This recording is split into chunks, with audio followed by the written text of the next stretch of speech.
I'm on the move with my head on a swivel and try to stay 3 steps ahead or they'll get you. If there's an issue where they gon' diss you, big homie cleans the mess like a tissue. They say the birth of a new Pulsar is something special. And that would mean that we are living in very special times indeed, because in just over a year, we've got 4 new Pulsars. And this, the new Pulsar P150, is the most special of them all. That's because it's replacing the most popular Pulsar ever, the Pulsar 150. What makes this even more special, and this might sound like a very bold claim, but technically this is the first all-new Pulsar 150 since the original debut back in 2002. And that's because this is the first time since then that Bajaj has given the Pulsar 150 a new engine, chassis and design all at once. So that's quite the legacy to live up to, right? So what makes this Pulsar all new? Well, firstly, it's that engine. Well, technically it isn't new. It's been derived from the Pulsar N160. This engine, in fact, matches the bore and stroke figures of the previous gen Pulsar 150. And as you can see from this chart, it's not the most powerful motor in its segment. But as we found out in a comparison between the Apache RTR 160 4V and the Pulsar N160, peak power isn't everything. It's all about usable torque, and that this bike has by the bucket load.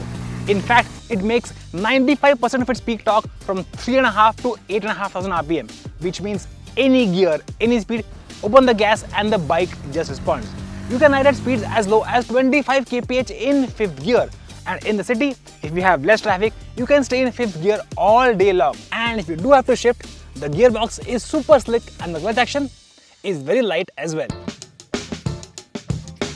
All this makes the P150 fantastic to use in the city. But on the highway, it's not as good. Sure, it can cruise at speeds of around 80 kph comfortably, and it'll top out at a little over 100 kph. But at those speeds, the motor does sound quite screamy. Bajaj claims that this is the smoothest Pulsar till date, and that is true for the most part. Up to around 6,500 RPM, the bike is absolutely butter smooth, after which you do feel a bit of a buzz in the handlebar. And around 8,000 RPM onwards, that same buzz can be felt in the foot pegs as well. But the best part is, you don't feel vibes anywhere on the tank, seat or anywhere else. So is this the most refined Pulsar yet? Yes, it is. The tractability of this motor helps it get fairly good efficiency in the city. But since it ends up driving higher at highway speeds, the efficiency drops here slightly. But overall, it's still commendable.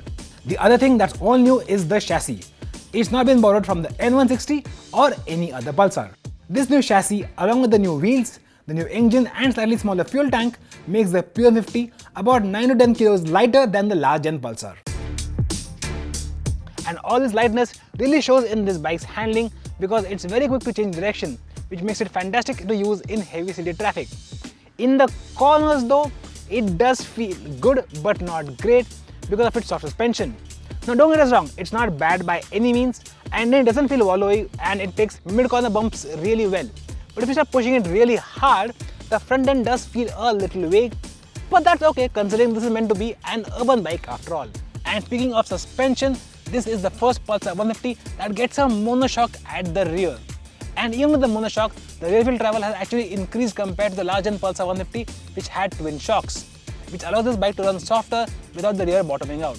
Which means it just flattens bad roads like they don't exist, and it can take the deepest potholes and the biggest bumps without breaking a sweat. And speaking about breaking a sweat, the brakes on the P150 offer great progression but lack initial bite. This is something commuters might really appreciate, but enthusiasts certainly won't. Braking performance though is quite good. The most obvious update on this P150 is its design. But it does look derivative of the N160, and that's because the body panels are pretty much identical. It's still a pretty handsome bike, and especially in the red color, it reminds us a little of the Pulsar 135 LS, which isn't a bad thing at all. And with its underbelly exhaust, the bike gets a very slim profile. That does make the bike feel a little small though. And its compact nature really helps when you want to move the bike around on your feet. And with a seat height of just 790 mm, getting your feet on the ground is very easy indeed. But I feel if you're really tall, the bike might feel a little bit small for you. But if you're anywhere from below average to even a little above average in height, the P150 will be a great fit. But comfort? Well, that depends on what variant you choose. Yes, variants, because the twin disc and single disc variants don't just differ in terms of the rear disc brake, but also in terms of their ergonomics. Now this twin disc that we have got here, it's got clip-on handlebar, but they are set lower, angled downwards and inwards compared to the single piece handlebar on the single disc variant. And even the foot pegs here are about 3 inches further back and an inch higher compared to the foot pegs on the single disc variant. And while the split seat on the twin disc is wide, it is stiffer compared to the single piece seat on the single disc variant. All this makes the posture on the twin disc a lot sportier compared to that on the single disc. So it's great if you're a young guy who wants a sporty bike, but for most people who want a daily commuter, the single disc might make more sense. And the tires, while they are skinnier on the single disc, they do have a taller profile, which means they should ride better on bad roads.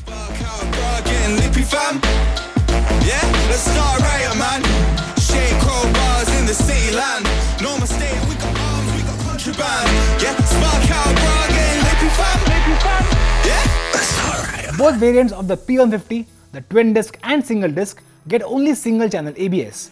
And apart from the other differences between the two variants mentioned before, the twin disc also features a cool looking split grab rail, while the single disc gets a single piece unit. The P150 also gets the same semi-digital instrument cluster that was first seen on the Pulsar 250s. Here's a list of all details displayed on the digital screen. Now this is a good looking screen, but unfortunately the visor over the headlight hides the infinity effect of the instrument cluster. But what makes the P150 really stand out is its LED projector headlight, a first for this segment.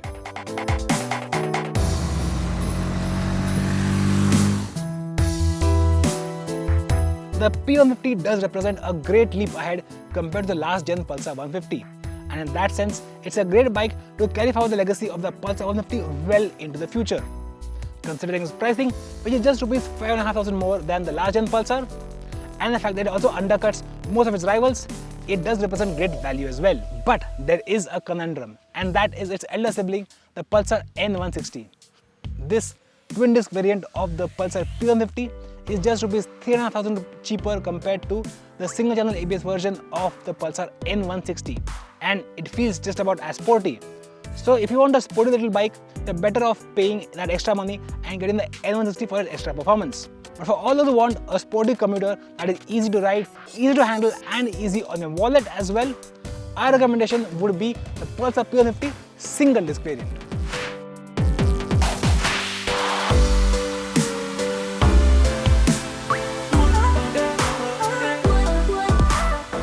So how does the P150 stack up against its chief rival, the TVS Apache RTR 160 2V, which recently got a big update and is packing more features as well?